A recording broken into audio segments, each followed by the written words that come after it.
Okay so ये हमारा chapter 1 real numbers का 5th लेक्चर है। और इस लेक्चर में ये चैप्टर एनसीईआरटी से तो फिनिश हो जाएगा, लेकिन एक बात याद रखना है कि सिर्फ एनसीईआरटी से पास हो जाओगे 80% आ जाएगा लगभग। मिसगाइड नहीं कर रहा हूँ, लेकिन जैसे होता है ना कि हम 100% क्वेश्चन सही सही सॉल्व करके आएँ, मेरा 90+ मार्क्स आए तो लक की बात है कि 100 में 100 आ जाएगा या 99 आ जाएगा। तो 100% मार्क्स लाने के लिए आपको आर एस अग्रवाल तो बनाना पड़ेगा, ठीक है। तो एनसीईआरटी जिसने बढ़िया से बना लिया, 2-4 बार बढ़िया से बना के प्रैक्टिस कर लिया, वो फिर आर एस अग्रवाल पे जा सकता है। वहाँ पे प्रैक्टिस के लिए आपको बहुत क्वेश्चंस मिलेंगे, बहुत सारे सिमिलर क्वेश्चंस, सेम कॉन्सेप्ट वाले क्वेश्चंस, कुछ डिफरेंट क्वेश्चन भी मिलेंगे। तो प्रैक्टिस तो करना पड़ेगा आर एस अग्रवाल से, ठीक है। तो I am Amit Singh, maths faculty, and this is our 5th lecture. And NCERT का आज लास्ट एक्सरसाइज फर्स्ट चैप्टर का हम लोग फिनिश करने वाले हैं, ठीक है। तो आगे बढ़ते हैं। थ्योरम में क्या है, एक थ्योरम है हमारे पास, let x be a rational number whose decimal expansion terminates. अच्छा, रैशनल नंबर का डेसिमल एक्सपेंशन कैसा कैसा होता है, या तो टर्मिनेटिंग, नहीं तो नॉन टर्मिनेटिंग रिपीटिंग। तो यहाँ क्या बोल रहा है कि कोई एक्स कोई रैशनल नंबर है जिसका डेसिमल एक्सपेंशन टर्मिनेट हो रहा है, okay. Then x can be expressed in the form of p by q, where p and q are coprime integer. सारे वर्ड्स पे ध्यान दीजिए, यहाँ p और q क्या है, को प्राइम इंटीजर्स है, मतलब उन दोनों के बीच में 1 के अलावा कोई कॉमन फैक्टर नहीं है। और ऐसा यदि आप नहीं करेंगे, मतलब कि को प्राइम इंटीजर्स के फॉर्म में नहीं रखेंगे, तो फिर झंझट में पड़ेंगे। तो क्या बोल रहा है कि x एक रैशनल नंबर है जिसका डेसिमल एक्सपेंशन टर्मिनेट हो रहा है, तो हम लोग x को p बाई क्यू फॉर्म में एक्सप्रेस कर सकते हैं, जहां पर p और q क्या है, को प्राइम इंटीजर्स है। And prime factorisation of q is in the form of 2 to the power m into 5 to the power n, where m and n are positive integers. तो अब मैं बताता हूं क्या होता है। सपोज करिए हमारे पास एक नंबर गिवन है x 15/20। तो 20 मतलब कि जो डिनोमिनेटर है, हम पहले चेक कर लेंगे कि हमारा जो नंबर है वो स्टैंडर्ड फॉर्म में है या नहीं। चलिए स्टैंडर्ड फॉर्म के बारे में हम बाद में बात करेंगे। तो स्टैंडर्ड फॉर्म मतलब कि सिंपलेस्ट फॉर्म, स्टैंडर्ड फॉर्म मैंने गलत कह दिया, सिंपलेस्ट फॉर्म में है कि नहीं, ठीक है। तो हमारे पास एक नंबर गिवन है समथिंग अपॉन समथिंग, तो हम डिनोमिनेटर का प्राइम फैक्टराइजेशन कर लेंगे। प्राइम फैक्टराइजेशन करके हम देखेंगे कि डिनोमिनेटर में 2 और 5 के अलावा कुछ और तो नहीं आ रहा है, ठीक है। 2 आए या 5 आए या दोनों आए, 2 का कुछ पावर आ जाए, 5 का कुछ पावर आ जाए, या दोनों का कुछ कुछ पावर आ जाए। डिनोमिनेटर में 2 और 5 के अलावा यदि कुछ भी आ गया तो क्या होगा, उस रैशनल नंबर का decimal expansion non terminating repeating होगा, ठीक है। हमारे पास एक रैशनल नंबर गिवन है, हमसे पूछा जाता है हमेशा में कि without doing actual division check whether the given number will have a terminating decimal expansion और नॉन टर्मिनेटिंग डेसिमल एक्सपेंशन। तो हम डिनोमिनेटर का प्राइम फैक्टराइजेशन कर लेते हैं रफ में, और उसके बाद उसे हम फेयर में दिखाते हैं कि देखिए प्राइम फैक्टराइजेशन जो है इतना आया है। अब प्राइम डिनोमिनेटर का प्राइम फैक्टराइजेशन में या तो 2 या उसका पावर कुछ होना चाहिए, या 5 या उसका पावर कुछ होना चाहिए, नहीं तो 2 या 5 दोनों हो, तो उस रैशनल नंबर का डेसिमल एक्सपेंशन टर्मिनेटिंग होगा, नहीं तो नॉन टर्मिनेटिंग रिपीटिंग हो जाता है। अब देखिए जैसे कि यहाँ पे 3 और 8 है, तो पहले हम देख लेंगे कि ये सिंपलेस्ट फॉर्म में है कि नहीं। अब ये पूरा कट रहा है ना, कट रहा है, दोनों को प्राइम इंटीजर्स है, मतलब कि कहीं कुछ कट नहीं रहा है, दोनों के बीच में कॉमन फैक्टर कितना है, 1 है, ठीक है। अब तो हम क्या करेंगे, हमने देख लिया कि इन दोनों में कुछ कैंसिल वगैरह नहीं हो रहा है, तो हम क्या करेंगे, डिनोमिनेटर का प्राइम फैक्टराइजेशन करेंगे। डिनोमिनेटर का जब हमने प्राइम फैक्टराइजेशन किया तो आया 2 क्यूब। तो डिनोमिनेटर में मैंने क्या कहा था, या तो 2 आए या तो 5 आए, नहीं तो दोनों आए, उसके अलावा कुछ नहीं आएगा। तो क्या होगा, इसका डेसिमल एक्सपेंशन कैसा होगा, टर्मिनेटिंग, मतलब कि इसका डेसिमल एक्सपेंशन क्या होगा, टर्मिनेटिंग होगा। उसी तरह यहाँ भी सिर्फ 5 आया, तो इसका भी डेसिमल एक्सपेंशन कितना कैसा होगा, टर्मिनेटिंग, नॉन टर्मिनेटिंग रिपीटिंग नहीं होगा। यहाँ पर क्या आया है 7/80 में 2 और 5 दोनों आया है, तो इसका भी डेसिमल एक्सपेंशन कैसा होगा, टर्मिनेटिंग होगा। यहाँ पर भी सिर्फ 5 आया है, तो इसका भी डेसिमल एक्सपेंशन कैसा होगा, टर्मिनेटिंग होगा। लेकिन सपोज करिए कि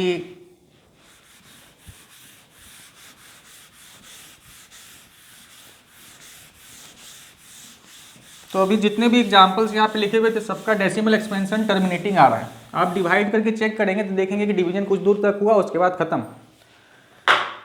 लेकिन अब मैं बता रहा हूँ, सपोज करिए कि हमारे पास नंबर है 2/13, तो यहाँ क्या है, 5 भी नहीं है, 2 भी नहीं है, कुछ अलग चीज़ है, 13 है। तो जब इसे आप डिवाइड करेंगे तो यहाँ पे आपका डेसिमल एक्सपेंशन जो आएगा नॉन टर्मिनेटिंग रिपीटिंग, मतलब कि डिवीजन कभी खत्म ही नहीं होगा। समझ में आ रहा है? डिवीजन जो है कभी भी खत्म ही नहीं होगा, नॉन टर्मिनेटिंग रिपीटिंग होता चला जाएगा। तो ये है, तो डिनोमिनेटर में कभी भी 2 और 5 के अलावा कुछ भी नहीं आना चाहिए। और एक इंपॉर्टेंट चीज़ बता दे रहा हूँ, कभी कभी क्वेश्चन में थोड़ा घुमा देता है, क्या करेगा, जैसे कि अभी हमने पढ़ा कि 3/8 है, ठीक है, तो इसका डेसिमल एक्सपेंशन कैसे आएगा, 8 क्या है, 8 है 2 का पावर 3, 8 है 2⁻3, तो इसका डेसिमल एक्सपेंशन हो जाएगा टर्मिनेटिंग। लेकिन क्वेश्चन में क्या करेगा, वो 8/3 की जगह दे देगा, 8/3 की जगह दे देगा 9/24, बोलेगा अब इसका बताइए क्या होगा। तो बच्चे क्या गलती करते हैं, 9/24 को वो सीधा कुछ करेंगे नहीं, 24 का वो करेंगे प्राइम फैक्टराइजेशन। 24 का जो हम प्राइम फैक्टराइजेशन करेंगे तो आएगा 2³ × 3। तो बच्चे ने देखा कि डिनोमिनेटर में तो 3 आ रहा है ना, बच्चे ने देखा कि डिनोमिनेटर में तो 3 आ रहा है, तो इसका क्या हो जाएगा, नॉन टर्मिनेटिंग रिपीटिंग, सीधा वो करके आ जाएगा। लेकिन ऐसा नहीं करना है, जब भी ऐसे क्वेश्चंस आएंगे तो आपको चेक कर लेना है कि ऊपर नीचे में मतलब ये दोनों को प्राइम इंटीजर्स है कि नहीं, मतलब कि आपको सिंपलेस्ट फॉर्म में ले आना है, मतलब कि कुछ कट रहा है तो काट के देख लेना। आप देखिए 3 3 जा 9, 3 8 जा 24, तो ये क्या है हमारा गलत आ रहा था। पूरा कैंसिल वैंसिल करने के बाद कितना आ रहा है, 3/8, और ये कितना हो जाएगा 3/2⁻3। अब फिर ये क्या है, सिर्फ 2 का पावर है। अभी हमारा आ रहा था नॉन टर्मिनेटिंग रिपीटिंग, लेकिन यहाँ पे अब क्या दिख गया, ये 2⁻m × 5⁻n फॉर्म में है, मतलब कि इसका डेसिमल एक्सपेंशन कैसा होगा, टर्मिनेटिंग। तो इसका मतलब है कि ये जो क्वेश्चन दिया हुआ था इसका डेसिमल एक्सपेंशन कैसा होगा, टर्मिनेटिंग होगा। ठीक है, तभी हम और कुछ क्वेश्चंस कर लेते हैं और ये एक्सरसाइज हमारा फिनिश हो जाएगा।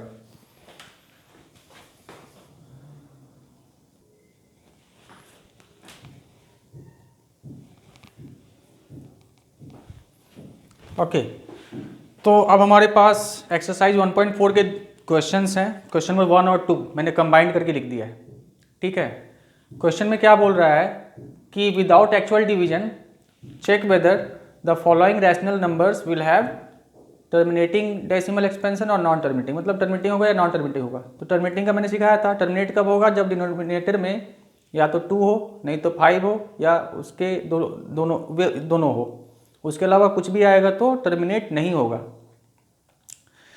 तो फर्स्ट क्वेश्चन में क्या है, 13/3125, तो 3125 को जो हमने प्राइम फैक्टराइजेशन किया तो आ रहा है 5⁻5, ठीक है, तो सिर्फ 5 आया है, इसका मतलब क्या होगा, टर्मिनेटिंग डेसिमल एक्सपेंशन होगा।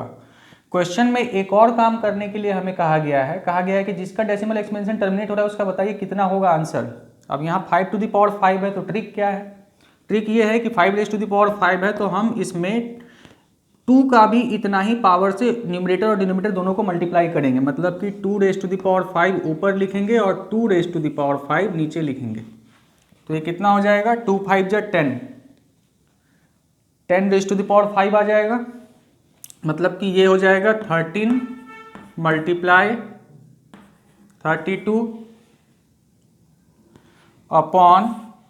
32/10⁻5, 10⁻5 होगा ना ये, मतलब कि 1 पे कितना जीरो आ जाएगा, 1 पे 5 जीरो आ जाएगा। अब इन दोनों को मल्टीप्लाई करेंगे और 5 है ना, 5 जीरो है, तो 5 डिजिट्स के बाद हम डेसिमल लगा देंगे, मतलब कि पॉइंट लगा देंगे, हो जाएगा। इन दोनों को मल्टीप्लाई करेंगे 5 डिजिट्स के बाद पॉइंट लगा देंगे। अब यहाँ पे है 17/8, तो ये 2³ आया, सिर्फ 2 आया है, तो इसका मतलब ये भी टर्मिनेट होगा। अब इसका हम लोग कैसे लिखेंगे, तो 2³ है तो ऊपर नीचे हम 5³ से मल्टीप्लाई कर देंगे, तो कितना आ जाएगा, ये आ जाएगा 17 × 125 डिवाइडेड बाय 2 × 5 10 होता है, 10 का क्यूब, मतलब 2 दोनों का पावर सेम है तो एक ही ब्रैकेट में आ जाएगा, 2 5 या 10 और पावर कितना हो जाएगा 3, तो 10 का क्यूब कितना होता है 1000। अब दोनों को मल्टीप्लाई करेंगे और 3 डिजिट के बाद पॉइंट लगा देंगे, आंसर आ जाएगा। तो ये तरीका है। ये तो क्या है, यहाँ 5 है लेकिन 13 और 7 भी है साथ में, तो इसका decimal expansion non terminating repeating होगा। यहाँ क्या है, इसमें फिर टर्मिनेट हो जाएगा। अब यहाँ 2 का पावर 6 है और 5 का पावर 2 है, तो हम क्या करेंगे, दोनों का पावर 6 कर देंगे। ठीक है, तो कैसे करेंगे, 6 5 का पावर 2 है तो हम 5 का पावर 4 से ऊपर मल्टीप्लाई करेंगे और नीचे भी 5 का पावर 4 से मल्टीप्लाई करेंगे। तो क्या हो जाएगा, ये 15 मल्टीप्लाई 5 टू द पावर 4, मतलब कि ये हो जाएगा 15 मल्टीप्लाई 625 डिवाइडेड बाय, अब 2 का पावर 6 5 का पावर 6 मतलब 10 का पावर 6, मतलब कि 1 पे कितना जीरो होगा, 1 पे 6 जीरो होगा। अब इन दोनों को मल्टीप्लाई करेंगे और 6 डिजिट्स के बाद हम डेसिमल लगा देंगे, मतलब पॉइंट लगा देंगे, हमारा आंसर आ जाएगा। तो इसी तरीके से करते हैं। इसका क्या होगा, यहाँ तो 7 है तो ये क्या हो जाएगा, नॉन टर्मिनेटिंग रिपीटिंग। अब फिर यहाँ पर तो सब कुछ करके दिया है, 2 क्यूब है 5 स्क्वायर है, तो 2 और 5 दोनों का पावर तो हमें सेम रखना है, तो हम इसमें 5 से ऊपर नीचे मल्टीप्लाई कर देंगे। तो ये कितना आ जाएगा, 115 अपॉन 2 क्यूब इंटू 5 क्यूब मतलब 10 का क्यूब 1000। 3 के बाद डेसिमल लगाना है तो कितना हो जाएगा 0.115। तो ये क्वेश्चंस थे हमारे पास जिसमें हमें बिना डिवाइड किए बताना था कि किसी भी रैशनल नंबर का डेसिमल एक्सपेंशन टर्मिनेट होगा या नहीं होगा, और यदि हो रहा है तो डेसिमल में कितना आंसर आएगा। जैसे यहाँ मैंने फाइनल आंसर निकाल के दिखा दिया है और कैसे निकालते हुए मैंने बता दिया है। अब इसमें एक और क्वेश्चन बचा है, वो करके हम फिर नेक्स्ट चैप्टर पे चलेंगे।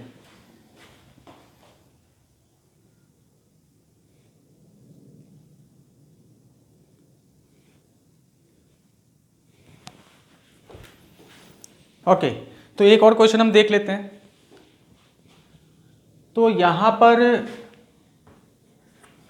क्या है कि the following real numbers have decimal expansion as given below, मतलब कि कुछ रियल नंबर्स के डेसिमल एक्सपेंशन यहाँ पे दिए हुए हैं। ठीक है, और हमें बताना है कि कौन रैशनल है और कौन इरैशनल है। ठीक है, तो 3 क्वेश्चन देखते हैं। ये क्या है, ये तो डेसिमल एक्सपेंशन आगे जाके टर्मिनेट हो गया, इसका मतलब क्या है, ये एक रैशनल नंबर है। और क्वेश्चन में बोला गया है कि जो रैशनल नंबर है उसे जब p बाई क्यू फॉर्म में लिखेंगे तो उसका q कैसा होगा। तो ये तो डेसिमल एक्सपेंशन इसका टर्मिनेट हो गया, इसका मतलब q इसका किस फॉर्म में होगा, q होगा इसका 2 to the power m multiply 5 to the power n form में। तो हम ऐसा आंसर में लिख देंगे, it is a rational number and if it is written in the form of p upon q then q will be of the form 2 raise to the power m into 5 to the power n। अच्छा, ये क्या है 0.120 1 2 फिर 2 zero आ गया, फिर 1 2 000 और ये चलता जा रहा है, ना ही रिपीट हो रहा है ना टर्मिनेट हो रहा है। तो ये क्या है, ये एक इरैशनल नंबर है। ठीक है, इरैशनल नंबर, इसके बारे में बाकी कुछ बात ही नहीं करना। अब ये क्या है, ये एक नॉन टर्मिनेटिंग रिपीटिंग है, रिपीट हो रहा है ना, बार लगा हुआ है मतलब रिपीट हो रहा है। तो इसका मतलब ये तो रैशनल नंबर है, इसमें लिखेंगे yes it is a rational number, but इसका डिनोमिनेटर जो होगा वो किस फॉर्म में होगा, इसका डिनोमिनेटर जो होगा जब इसे p बाई क्यू फॉर्म में लिखेंगे तो q जो होगा will not be in the form of 2 to the power m multiply 5 to the power n। तो इसका q जो होगा वो इस फॉर्म में नहीं होगा, तो ऐसा हम इसमें लिखेंगे। ठीक है, चलिए, तो ये चैप्टर फिनिश हो गया। इसके एक्स्ट्रा क्वेश्चंस मैं आगे डालता रहूँगा। फिलहाल पहले आप एनसीईआरटी अच्छे से कर ले ताकि 80% मार्क्स तो सिक्योर हो जाए, फिर हम 100% के लिए आगे बढ़ेंगे। ठीक है, ओके।